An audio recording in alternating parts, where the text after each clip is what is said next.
Mən İlqar Mustafayev 2013-cü ildən bərbər stilist fəaliyyəti ilə məşğulam. Fəaliyyətim dövründə 2015-ci ildən Türkiyəli stilistlər Kadir Alkan, Adəm Tərzdən professional təlimlər keçmişəm. Anatomik saç kəsimi nədir?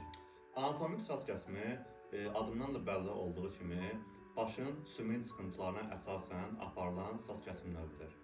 Məsələn, bəzi insanlarda oksipital dediyimiz arxa sümük çıxıntısı bəlirgin olur, bəzilərində isə frontal dediyimiz təpə sümüyü çıxıntılı olur. Bunlar əvvəlcədən nəzərə alınaraq kəsilən saç növünə anatomik saç kəsimi deyilir.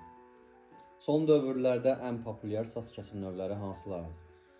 Deyərdim ki, son dövrlərdə ən populyar saç kəsim növləri fade kəsim növləri. Xüsusilə low fade, mid fade, high fade, taper fade bunlar daha çox tərcih olunanlardır.